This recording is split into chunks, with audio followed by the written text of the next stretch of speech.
네, 이 유교적인 원칙에 입각한 왕릉 조성이라고 하는 것은 바로 유교 사상이 궁궐 건축뿐만 아니라 왕릉 조성에도 그대로 들어가 있다는 의미라고 하겠습니다. 유학자들은 왕이 있는 공간은 왕이 살았던 죽었던 모두 궁이라고 생각했습니다. 다시 말해서 왕궁이라고 하는 것, 궁궐이라고 하는 것은 살아있는 왕이 있는 곳이라고 한다면 왕릉이라고 하는 곳은 돌아가신 왕이 계시는 곳이라고 하겠죠. 살았느냐 죽었느냐 차이는 있지만 왕이 있는 곳이라는 면에서는 궁궐이나 왕릉이나 동일하기 때문에 기본적인 원칙은 동일하다고 하겠습니다. 궁궐 부분에서 말씀드렸다시피 궁궐 부분에 왕이 있는 공간은 3분 3조라고 하는 세 공간으로 크게 구분되어 온다고 말씀을 드렸습니다. 그 정문에서부터 정전 앞까지 양반 관리들이 근무하는 외조의 공간이 있고 왕과 양반 관료들이 만나서 나라 일을 통치하는 치조의 공간이 있고 왕이 잠을 자고 휴식을 취하는 연조의 공간, 이 세 공간이 바로 궁궐의 중심적인 세 공간이라고 말씀드렸습니다. 그와 동일하게 왕릉 역시 돌아가신 왕이 머물러 있는 곳이기 때문에 크게 세 공간으로 구분되어 있습니다. 왕릉의 정문인 입구에서부터 정자가 입구 있는 홍살문까지 이곳은 궁궐로 치면 외조에 해당하는 공간입니다.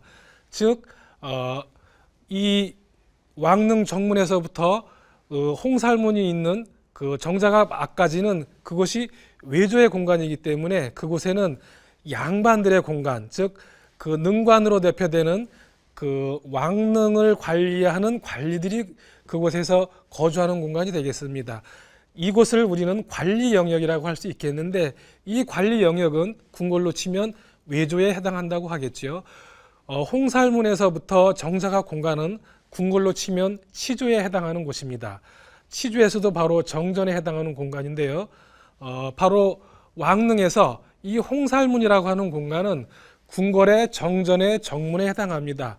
이 궁궐 정전의 정문을 넘어서 정전이 있는데 이 정전에서 왕과 양반 관료들이 만나서 중요한 국가 의례를 행한 곳이 바로 조선시대 궁궐입니다. 왕릉 역시 마찬가지인데요. 바로 이 홍살문에서부터 정자각이 있는 이 공간, 이곳이 바로 왕릉에서 유교 의례에 입각해서 유교 제사를 거행하던 제향의 공간이 되겠죠. 이 제향의 공간에서는 완벽하게 유교 의례를 거행하자고 했습니다. 왜냐하면 조선시대 이전에 불교 시대에는 이 정자각에서 유교식 그 제사를 지내는 것이 아니라 바로 불교 시대였기 때문에 절에서 불교식으로 왕릉의 그 왕실 제사를 지냈습니다.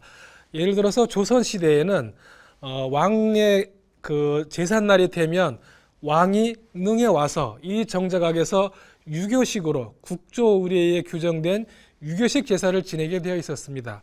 그렇지만 그 시대 이전 고려시대 또는 삼국시대에는 왕의 제삿날에는 왕이 왕릉으로 가는 것이 아니라 바로 왕의 어진을 모셔놓은 절로 갔는데요.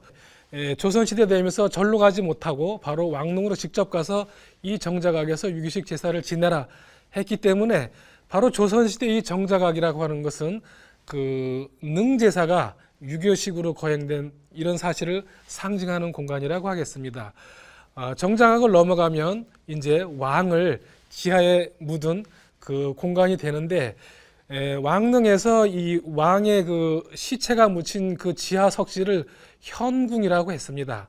현은 어둡다는 뜻이고 지하라는 뜻인데요. 현궁은 다시 말해서 지하궁전이라는 뜻이 되겠습니다. 왕과 왕비는 돌아가셨지만 그 몸이 계시는 곳은 비록 지하라도 궁이다. 그래서 지하에 거대한 궁을 만드는데 그걸 현궁이라고 했습니다.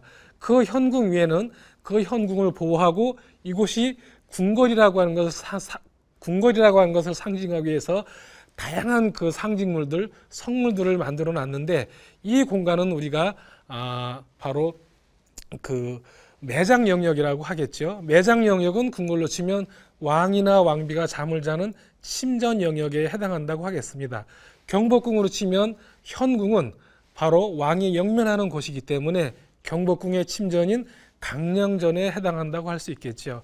바로 이렇게 그 궁궐이라고 하는 왕릉이라고 하는 것은 크게 궁궐의 삼전 삼문을 3조 3문을 본떠서 관리 영역, 그리고 제향 영역, 그리고 매장 영역, 이렇게 세 영역으로 구분되어 있었음을 알 수가 있습니다.